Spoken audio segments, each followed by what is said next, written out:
रांची में राहुल गांधी ने संविधान सम्मान सम्मेलन कार्यक्रम को संबोधित किया। बोले, आदिवासी संस्कृति को खत्म करने की कोशिश कर रही बीजेपी। राहुल गांधी ने फिर उठाया जातीय जनगणना का मुद्दा। बोले, सरकार बनने पर पूरे देश में कराएंगे सर्वे, पीएम मोदी कर रहे विरोध।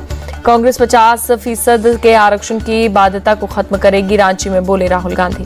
चुनावी माहौल के बीच झारखंड पहुंचे नेता प्रतिपक्ष राहुल गांधी। रांची में सीएम हेमंत सोरेन से की मुलाकात। 23 अक्टूबर को वायनाड लोकसभा सीट से नामांकन करेंगी प्रियंका गांधी। पर्चा भरने से पहले भाई राहुल गांधी के साथ करेंगी रोड शो।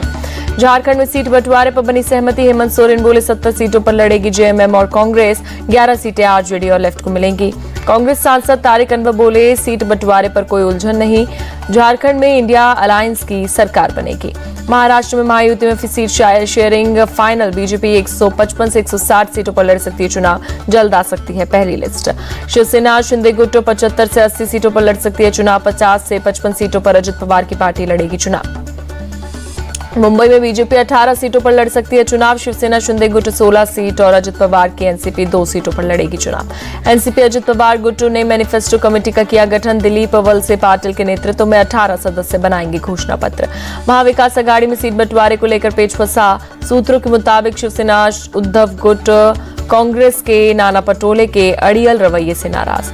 महाराष्ट्र चुनाव को लेकर बोले कांग्रेस नेता और महाराष्ट्र के पर्यवेक्षक भूपेश बघेल, सीट बंटवारे को लेकर चर्चा चल रही है, हम एकजुट होकर और मजबूती से चुनाव लड़ेंगे। महाराष्ट्र में सीट बंटवारे पर बोले कांग्रेस सांसद प्रमोद तिवारी, हम लोकतांत्रिक पार्टी बीजेपी की तरह नहीं जो अपने सहयोगी को ही निगल जाए। सीट बंटवारे के बीच समाजवादी पार्टी ने महाराष्ट्र में 5 उम्मीदवारों का किया ऐलान। शिवाजी नगर में अबू आजमी, भिवंडी ईस्ट से रईस शेख, भिवंडी वेस्ट से रियाज अहमद को दिया टिकट।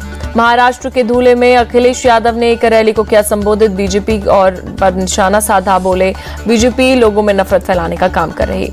अखिलेश यादव ने इशारों में कांग्रेस को दी नसीहत। बोले, हरियाणा की गलती महाराष्ट्र में न दोहराएं, बीजेपी होशियार पार्टी, हारा हुआ चुनाव जीत लिया। बीजेपी पर अखिलेश का बड़ा हमला। बोले, महाराष्ट्र में अगर ये लोग हारे तो दिल्ली की सरकार चली जाएगी, पता नहीं बीजेपी के साथ ही नीतीश और नायडू कब साथ छोड़ दें। आम आदमी पार्टी महाराष्ट्र में कुछ सीटों पर लड़ सकती है चुनाव। आपके गोवा प्रमुख अमित पालेकर ने किया दावा। उपचुनाव को लेकर एक्शन में योगी। दोनों डिप्टी सीएम, प्रदेश अध्यक्ष और प्रभारी मंत्रियों के साथ की बैठक। उम्मीदवारों के नाम पर हुई चर्चा। बैठक में बोले सीएम योगी, सभी प्रभारी मंत्री अपने अपने क्षेत्र में जाएं, बूथ कार्यकर्ताओं को करें सक्रिय। डिप्टी सीएम ब्रजेश पाठक बोले, सभी 9 सीटों पर एनडीए उपचुनाव जीतेगा, विपक्ष का फेक नैरेटिव नहीं चलेगा। यूपी उपचुनाव में 2 सीट मिलने से कांग्रेस नाखुश। प्रदेश अध्यक्ष अजय राय बोले, सपा ने वो 2 सीटें दी जिसे जीतना मुश्किल, मुझे सीट शेयरिंग की जानकारी नहीं। बिहार उपचुनाव के लिए कृष्ण प्रशांत किशोर ने जन स्वराज के उम्मीदवार घोषित किए।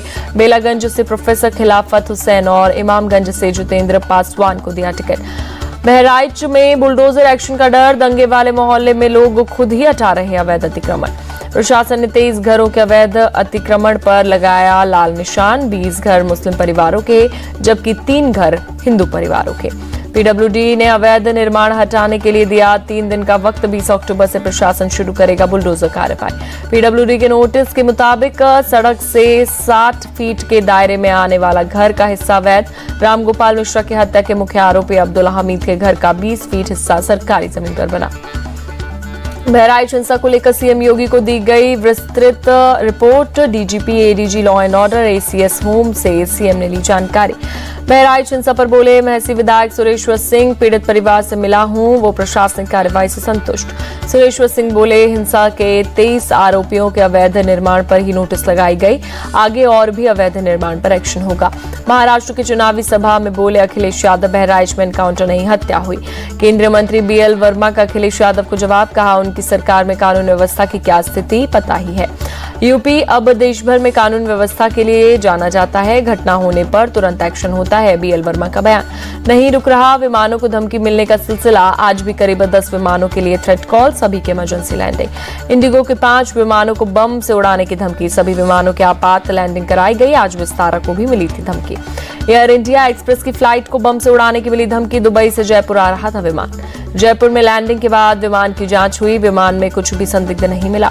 जम्मू कश्मीर के सीएम उमर अब्दुल्ला जम्मू में पार्टी कार्यालय पहुंचे। एनसीपी कार्यकर्ताओं ने किया जोरदार स्वागत। मुबारक गुल बने जम्मू कश्मीर विधानसभा के प्रोटेम स्पीकर। राजभवन में उपराज्यपाल मनोज सिन्हा ने दिलाई शपथ।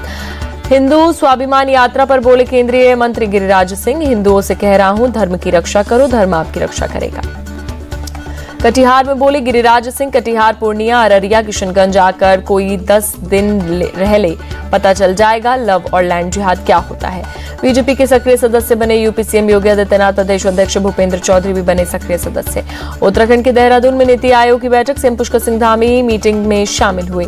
मैक्सिको के दौरे पर वित्त मंत्री निर्मला सीतारमण मैक्सिको के वित्त मंत्री से मुलाकात की, अर्थव्यवस्था से जुड़े कई मुद्दों पर हुई बातचीत। असम के करीमगंज जिले में एक बांग्लादेशी घुसपैठिया पकड़ा गया, पूछताछ के बाद पुलिस ने घुसपैठिए को वापस सीमा पर भेजा।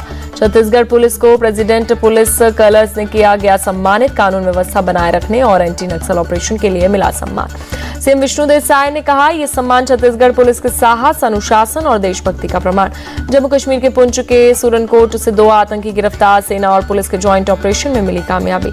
कई आतंकी वारदातों में शामिल रहे हैं दोनों आरोपी, दोनों के पास से हथियार और गोला बारूद बरामद। बाबा सिद्दीकी की मौत के बाद बेटे जीशान सिद्दीकी का बयान ट्वीट कर लिखा, बुज़दिल डराया करते हैं अक्सर दिलेर को, धोखे से मार देते हैं गीदड़ भी शेर को। कोलकाता के जूनियर डॉक्टर्स की मांग के आगे फिर झुकी ममता बनर्जी, मुख्य सचिव और गृह सचिव को भूख हड़ताल पर बैठे डॉक्टर्स से मिलने भेजा। आमरण अनशन पर बैठे डॉक्टर्स से ममता ने फोन पर बातचीत की, कहा लोकतंत्र में सभी को प्रोटेस्ट का अधिकार, लेकिन स्वास्थ्य सेवाओं पर असर नहीं पड़ना चाहिए। सीएम ममता बनर्जी बोली, आपकी ज्यादातर मांगे पूरी की गई, फिर भी कोई दिक्कत है तो सोमवार को आकर मुझसे मिलिए। केंद्रीय मंत्री प्रहलाद जोशी के भाई गोपाल जोशी महाराष्ट्र से गिरफ्तार, जेडीएस के पूर्व विधायक की पत्नी की शिकायत पर बेंगलुरु पुलिस की कार्रवाई। गोपाल जोशी के खिलाफ धोखाधड़ी और SC/ST एक्ट के तहत मामला दर्ज, टिकट दिलवाने के नाम पर 2 करोड़ रुपए की उगाही का आरोप। विजया किशोर राहटकर बनी राष्ट्रीय महिला आयोग की नई अध्यक्ष, बीजेपी की राष्ट्रीय सचिव और राजस्थान की सह प्रभारी राहटकर। बिहार में शराबबंदी को लेकर बोले केंद्रीय मंत्री ललन सिंह, शराबबंदी एक नीति, इससे लोग खुश हैं। दुर्घटना में कमी आई है, कोई गड़बड़ी करता है तो पकड़ा भी जाता है। बिहार में जहरीली शराब कांड पर बोले केंद्रीय मंत्री चिराग पासवान, किसी भी दोषी को बख्शा नहीं जाएगा।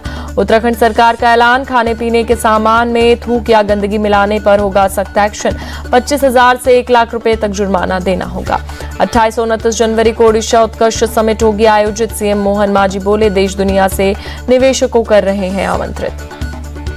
मणिपुर के मंत्री विश्वजीत सिंह बोले पुलिस प्रशासन मिलकर लोगों की सुरक्षा और बेहतर कानून व्यवस्था के लिए कर रहे काम।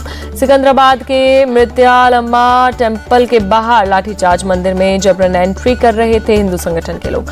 ईडी ने IAS अधिकारी संजीव हंस को किया अरेस्ट, आय से अधिक संपत्ति और पद का दुरुपयोग के आरोप की गिरफ्तारी। ईडी ने संजीव के उनके पटना स्थित आवास से अरेस्ट कर कोर्ट में किया पेश।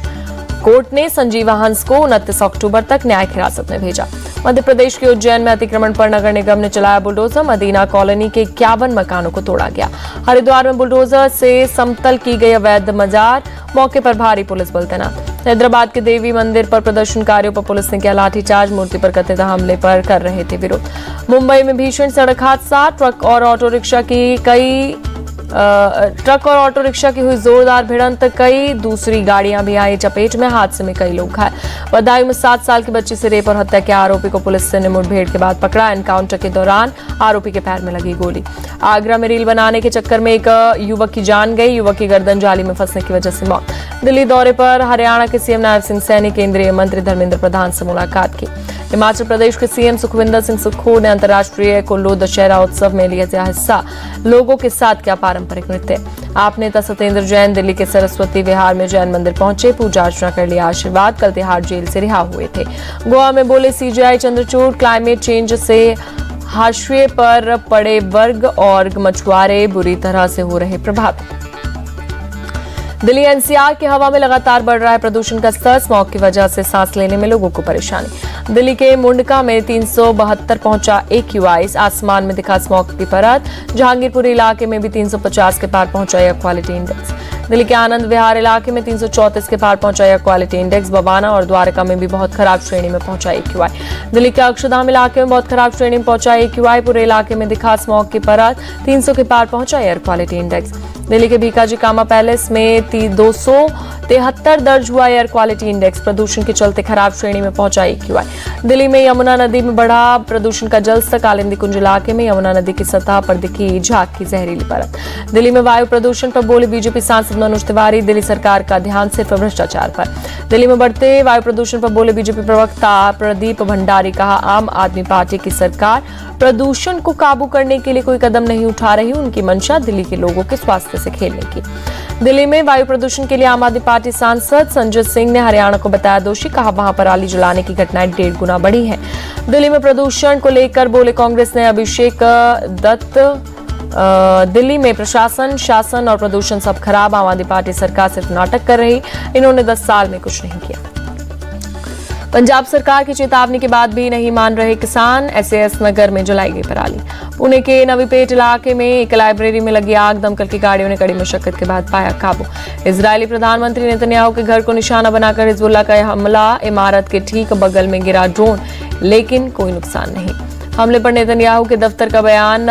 होम टाउन सिसेरिया हुआ अटैक। हमले के वक्त घर के बाहर थे इजरायली PM और उनका परिवार।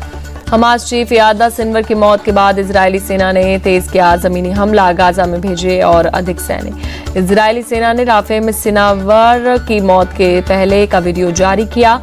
सिनवार के ठिकाने पर फायरिंग करते दिखे टैंक। इजरायली सेना के मुताबिक हमास के राफे ब्रिगेड और टेल अल सुल्तान बटालियन के खिलाफ कार्रवाई जारी। आमने सामने की भी हो रही लड़ाई।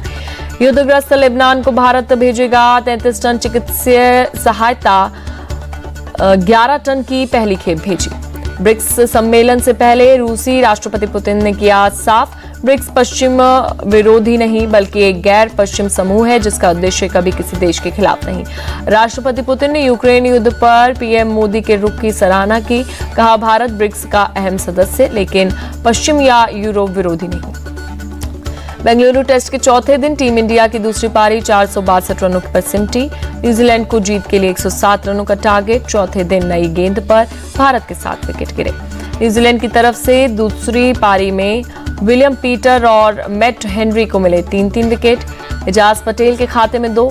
टीम साउदी और ग्लेन फिलिप को मिला 1-1 विकेट। सरफराज खान का बेंगलुरु टेस्ट में बल्ले से धमाकेदार प्रदर्शन। 195 गेंदों पर खेली 150 रनों की पारी, 3 छक्के और 18 चौके लगाए।